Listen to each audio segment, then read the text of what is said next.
निविदा आंटी, क्या बात है? आप परेशान लग रही है। राधिका घर छोड़ के चली गई अंजलि। ओह, कैसी अजीब बात है ना। इंसान को जब जिसकी जरूरत होती है वो उससे दूर चला जाता है। उसे जिसकी चाह होती है वो उसे छोड़ के चला जाता है। मैंने हमेशा बिना चाहे गैरों की मदद की, उजड़े हुए घर बसाए। सोशल वर्कर की हैसियत से नहीं, एक अच्छे इंसान की नीयत से दूसरों के रिश्ते टूटने से बचाए मैंने। और आज जब मेरे रिश्ते पर आँच आई तो मैं बेबस हो गई अंजलि। राधिका के लिए मैंने क्या कुछ नहीं किया। माँ और बाप दोनों का प्यार दिया मैंने उसे, अकेले जिंदगी में उसकी परवरिश की, और कितनी आसानी से वो मुझे छोड़ के चली गई उस रिश्ते की तलाश में जिसकी कोई अहमियत नहीं हमारी जिंदगी में। उसने ये भी नहीं सोचा कि मैं उसके लिए कितनी तड़प रही हूँ। कहाँ होगी वो? निविदा आंटी प्लीज। मैं समझ नहीं पा रही हूँ निविदा आंटी कि आप जैसी औरत जो दूसरों के रिश्ते के दर्द को इतनी अच्छी तरह समझती है, अपने रिश्ते के दर्द को क्यों नहीं समझ पा रही हैं आप? दूसरों का दर्द समझना आसान होता है अंजलि, क्योंकि उसमें अपनी कोई खुदगर्जी नहीं होती। मेरी ममता अपना हक मांग रही है। मैं चाहती हूँ मेरी बेटी मेरी बातों को अमल करे। क्या मेरा इतना भी हक नहीं? लेकिन क्या ये हक सच में जायज है? क्या ये ठीक है कि हम अपने उसूलों को और अपनी ख्वाहिशों को अपनी औलाद पर लाते हैं? तुम तो अभी माँ बनी नहीं हो, फिर भी बंधन के दायरे अपने इर्द गिर्द बना रखे हैं तुमने। क्या तुम वही नहीं कर रही अंजलि? जया प्रसाद को अपने पोते के प्यार से महरूम नहीं रख रही हो? जया प्रसाद के गुनाह और राधिका की गलती में फर्क है। फिर आप तो राधिका की माँ हैं। आप उसे समझ सकती हैं, उसे माफ कर सकती हैं। मैं उन लोगों को कभी माफ नहीं कर सकती। इसीलिए आपसे उम्मीद रखती हूँ कि आप राधिका के चले जाने की वजह को समझें। मैं समझती हूँ और यही उम्मीद करती हूँ कि उसकी तलाश जल्दी खत्म हो जाए और मुझे फोन करके खबर करे। बस अंजलि, मैं इसी इंतजार में बैठी हूँ, उसी के लिए जी रही हूँ मैं, बस। संजीव, तुझे क्या हो गया? क्या कर रहा है तू? किसका इंतजार कर रहा है? कल तक तुझे शिखा की यादों पर नाज था, उसके प्यार को अपने दिल में जिंदा रखे हुए था, और आज तू किसी और के इंतजार में बेताब है। क्यों? Why? संजीव, हाँ? ये तुम क्या कर रहे हो? कुछ नहीं, तुम्हारा इंतजार कर रहा था कि अचानक सोचा कि मैं तुमसे कुछ और पूछ रही हूँ। तुम स्मोक करते हो? So? What's the big deal? Sanjeev, ये मुझे बिल्कुल पसंद नहीं, फेंक दो इसे। देखो रूपाली, जल्दबाजी अच्छी नहीं है। हर रिश्ते को थोड़ा वक्त देना चाहिए। मैं कुछ समझी नहीं, तुम क्या कहना चाह रहे हो? रूपाली, जिस रिश्ते के तहत हम लोग आज मिल रहे हैं, वो आज से पहले हमारे बीच कभी नहीं था। और जो रिश्ता आज से पहले हमारे बीच था, उसकी वजह कोई और थी, और उस वजह को मैं आज तक भुला नहीं पाया हूं। मुझे ये याद दिलाने की जरूरत नहीं है संजीव कि तुम शिखा से प्यार करते थे, लेकिन वो तो अपनी जिंदगी बनाने के लिए सब कुछ छोड़कर चली गई है, यहां तक कि तुम्हें भी। संजीव, अब मैं तुम्हारी जिंदगी में आई हूं, इसलिए नहीं कि सिर्फ तुमने मेरी जान बचाई, इसलिए संजीव कि मुझे मेरी जिंदगी को सहारे की जरूरत है, और वो सहारा मुझे तुमसे मिल सकता है। तो जिसे सहारे की जरूरत होती है, उसे इस तरह हक नहीं जताना चाहिए। मैं तुमसे रिक्वेस्ट तो कर सकती हूँ। अब उसकी भी जरूरत नहीं। और मुझे तुम्हारी दूसरी बात भी मंजूर है। वो कौन सी? यही कि हमें रिश्ते के लिए थोड़ा सा वक्त देना चाहिए, और थोड़ी सी जगह भी, जो तुम इस वक्त कर रही हो।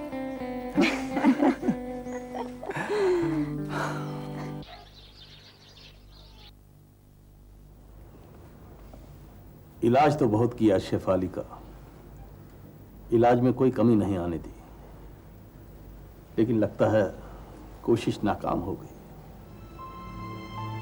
प्रीति शेफाली संभल नहीं पाई, वो बेकाबू हो गई और घर छोड़कर चली गई। ये क्या कह रहे हैं आप? इसका मतलब वो मजाक नहीं कर रही थी?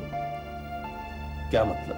दादा, उसने मुझे फोन किया था और वो कह रही थी कि वो घर छोड़कर जा रही है। मैंने उसे डांटा भी, उसे कहा कि अगर इस तरह से बातें करेगी तो मैं जया को बता दूंगी। तो फिर वो हंसने लगी और उसने कहा कि वो मजाक कर रही है। मजाक नहीं कर रही थी, वो हकीकत थी। डर के मारे उसने तुम्हें ऐसा कहा था ताकि तुम हमें ना बता सको। मैं कभी कभी सोचता हूं इस वक्त वो कहां होगी, किस हाल में होगी। आप चिंता न करें दादा, हम उसे ढूंढ निकालेंगे। हम पुलिस में कंप्लेन करेंगे।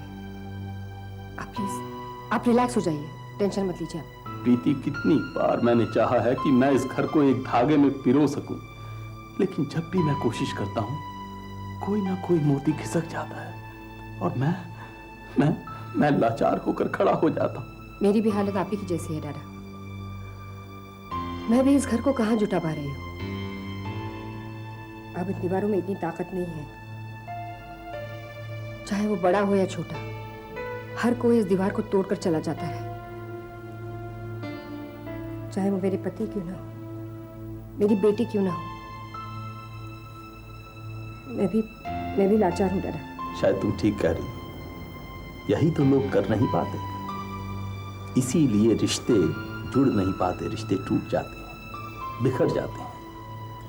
शायद यही एक कारण है कि निविदा जया को नहीं समझ पाई और जया निविदा को।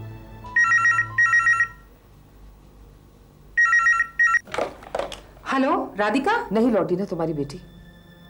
अरे तुम्हारी बदुआ ने तुम्हारा दर्द भी मुझे दे दिया है। मेरी बेटी शिफाली घर छोड़कर चली गई है। अपनी करनी को मेरी बद्दुआ का नाम मत दो जया प्रसाद। मेरी तरह तुम भी एक बात समझ लो कि तुमने भी अपनी औलाद के साथ कोई नाइंसाफी की होगी, इसलिए तुम्हें छोड़ के चली गई। अरे नाइंसाफी तो तुमने की हमारी जिंदगी में दोबारा दाखिल होकर। मेरे सारे रिश्तों को तिनकों की तरह बिखेर दिया तुमने। मैं तो खुद अपने बिखरे हुए रिश्तों को समेटना चाहती हूँ। मेरे पास वक्त नहीं है कि मैं दूसरों की जिंदगी को तहस नहस कर दूं। मैं खुद बिखर चुकी हूँ, फिर भी यही उम्मीद करूंगी कि तुम्हारी बेटी तुम्हारे पास वापस लौट आए ताकि तुम्हारे इल्जामों से मैं बच सकूं। काश मैं भी ये कह पाती। अगर मुझे तुम्हारे इस बयान पे यकीन होता तो। तुम लायक ही नहीं हो कि तुम्हारा कोई भला सोचे। माँ होकर तुम्हारे अंदर बेटी के लिए दर्द कम और मेरे लिए नफरत ज्यादा। अपने आप को बदल डालो जया प्रसाद, वरना तुम्हारी बेटी तुम्हारे पास कभी वापस नहीं आएगी, समझे?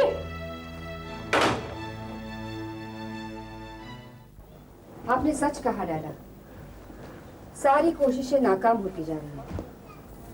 अगर एक इंसान किसी दूसरे के दर्द को समझ सके तो बहुत सारा दर्द कम हो सकता है। सब खुदगर्ज बने हैं, किसी को भी दूसरे के दर्द को समझने के लिए वक्त ही नहीं है। ये सही नहीं है। दुनिया में ऐसे लोग भी हैं जो अपने रिश्तों से ज्यादा दूसरे के रिश्ते को समझते हैं, अपने दर्द से ज्यादा दूसरे के दर्द को समझते हैं। अब तुम जया की बेटी शेफाली को ले लो। वो लड़की सारे रिश्तों को तोड़कर घर छोड़ के चली गई। क्यों? क्योंकि उसको खुद की तलाश है, वो खुद को खोजना चाहती थी। और निविदा सिंह की बेटी राधिका को देखो, उसका भी मकसद तलाश है, लेकिन रिश्तों की तलाश। वो सबको मिलाकर रहना चाहती है। क्या मतलब? बेटी राधिका अपने पापा को ढूंढते हुए मेरे पास आई। उसे इंदर का पता चाहिए था, लेकिन मैंने उस लड़की में एक अजीब सा जज्बा देखा। वो लड़की चाहती है कि सब घरों की छतें एक हो, शहर एक हो, दुनिया एक हो, सब मिलजुल कर रहें, प्यार मोहब्बत से रहें। लेकिन मुझे लगता है कि उसका सपना भी मेरे सपने जैसा नामुमकिन है। नहीं दादा, नामुमकिन नहीं है।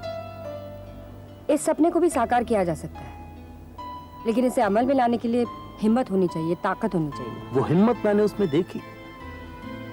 बेटी, वो अपनी तलाश में कहीं भी पहुंच सकती है। वो यहां भी आ गई थी। कब आई थी वो? पिछले महीने की 1 तारीख। मैं घर से निकला ही था कि वो सामने आ गई।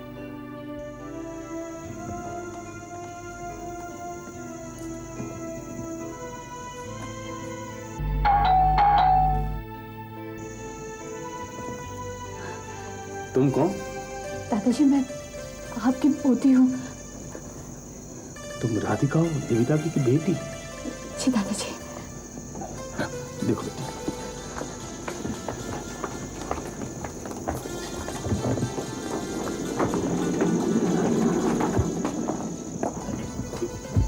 इस वक्त तुम यहाँ से चली जाओ, नहीं तो अंदर हंगामा हो जाएगा। लेकिन दादाजी मेरा आपसे मिलना बहुत जरूरी था। मुझे मेरे पापा का पता चाहिए दादाजी। प्लीज अगर आपको पता होगा तो प्लीज मुझे बता दीजिए दादाजी। देखो बेटी, प्लीज मेरे को बता दीजिए। बेटी तुम्हारी वजह से इस घर में बहुत तकलीफें हो रही हैं, मन मुटाव बहुत बढ़ रहा है, और अगर जया ने तुम्हें यहाँ देख लिया तो बहुत नाराज होगी। वैसे भी वो तुम्हें शेफाली के जाने की वजह समझती है, वो समझती है कि तुम ही गुनहगार हो। लेकिन दादाजी शेफाली के हालात की मैं गुनहगार नहीं हूँ। हाँ अगर मैंने कोई गुनाह किया है तो वो ये किया है कि मैं सब रिश्तों को जोड़ना चाहती हूँ। मैं चाहती हूँ कि सब लोग प्यार मोहब्बत से रहें। दादाजी अगर आपको पता होगा कि मेरे पापा कहाँ हैं तो प्लीज मुझे बता दीजिए। प्लीज मुझे बता दीजिए दादाजी। हाँ बेटी, मैं तुझे जरूर बता दूंगा, लेकिन तुम्हें एक वादा करना होगा कि ये बात तू किसी को नहीं बताएगी कि मैंने तुम्हें इंदर का पता दिया था। वादा करती हूँ दादाजी, मैं किसी को कुछ नहीं बताऊंगी। जब तक आप नहीं जाएंगे मैं किसी को कुछ नहीं बताऊंगी। लरा आपने मुझे भी नहीं बताया कि इंदर कहाँ है। प्रीति, इसके लिए इंदर ने ही मना किया था। वो नहीं चाहता था कि उसकी मौजूदगी के बारे में कोई जाने, और ना ही उससे कोई मिलने आए। फिर आपने राधिका को क्यों बताया? इसकी बहुत बड़ी वजह है। देखो बेटा, हम में से अगर कोई इंदर को मिलने जाता तो वो अपना रिश्ता जताता, इंदर के ऊपर इल्जाम लगाता, उसे गलत होने का एहसास दिलाता, उसके दर्द को समझने की कोशिश नहीं करता। लेकिन राधिका का इरादा पाक है। वो सबको मिला के रखना चाहती है। वो अपने बाप को बेटी का प्यार देना चाहती है। वो इंदर के अंदर जो बाप है उसको जिंदा करना चाहती है। शायद यही एक वजह थी कि मैंने उसे इंदर का पता दे दिया।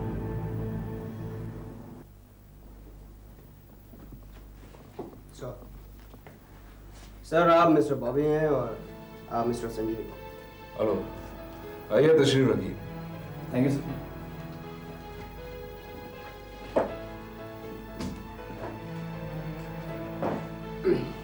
वैसे तो मिस्टर बॉबी सर संजीव के दोस्त हैं, लेकिन नैयर खानदान के काफी करीबी हैं। और मिस्टर संजीव नैयर फैमिली के फैमिली मेंबर की तरह। मिस्टर बॉबी, आपकी पर्सनालिटी बड़ी दिलचस्प है। एक तरफ तो आप इस केस के गवाह हैं और दूसरी तरफ मुजरिम के दोस्त। मेरा मतलब है कि मैं आपके कहने का मतलब समझ गया इंस्पेक्टर साहब। आपको अजीब लग रहा होगा कि कोई शख्स उसे सजा दिलवाना चाहता है जिसके वो करीब है।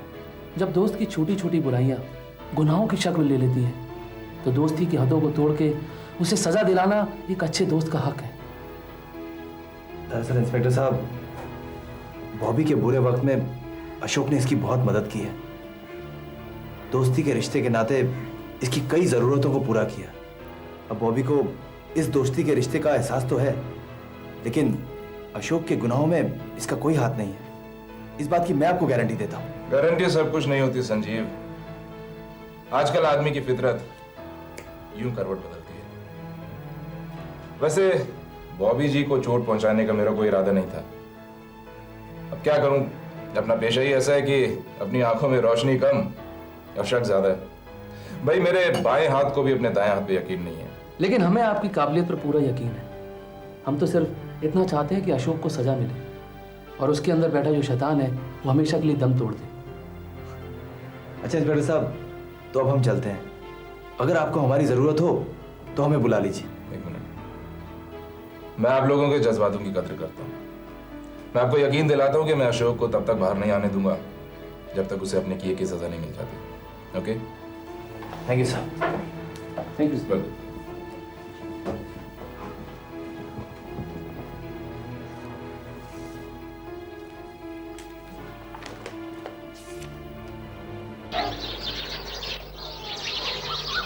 Rupali, Rupali. Sanjeev, hello boss aunty. Sanjeev, तुमने मुझे नहीं पुकारा, रूपाली को पुकारा। वो मुझे लगा आप घर पर नहीं होंगी, इसलिए मैंने रूपाली को आवाज दी। ठीक है, तो फिर आयशा को पुकारना चाहिए था ना। आयशा घर पर है? आयशा घर पर नहीं है, लेकिन ये तुम्हें मालूम नहीं? वो नहीं, वो मुझे पता था वो घर पर नहीं है, इसलिए मैंने वो। मामा, अगर एक दिन उसने मुझे पुकार लिया तो कौन सी बड़ी आफत आ गई। आप इतना क्यों अपसेट हो रही हैं? संजीव, तुम बैठो। हाँ हाँ बैठो भाई। मैं क्यों अपसेट होने लगी? संजीव तो इस घर का मेंबर है, वो कभी भी आ सकता है, किसी को भी पुकार सकता है, कहीं भी घुमाने ले जा सकता है। तुम लोग बैठो, मैं जा रही हूँ। मामा, आप बैठी रहिए, हम दोनों जा रहे हैं। प्लीज आप बैठिए। चलो संजीव। नहीं रूपाली, मैं ऐसे कैसे जा सकता हूँ? अब आया हूँ तो कुछ देर बॉस आंटी के साथ बातें करके जाऊंगा, वरना बॉस आंटी डांटेगी मुझे। तो ठीक है, बैठे रहो अपनी बॉस आंटी के पास, मैं जा रही हूँ। एक मिनट, संजीव तुम जाओ, मैं डांटूंगी नहीं, जाओ। Are you sure boss aunty? Yes I am sure, please go. चलो रूपाली। बाय मामा। बाय।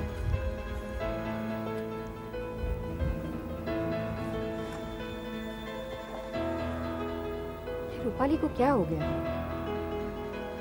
संजीव पर अपना हक क्यों जमा रही है ये? कहीं ये संजीव से नहीं, ऐसा नहीं हो सकता।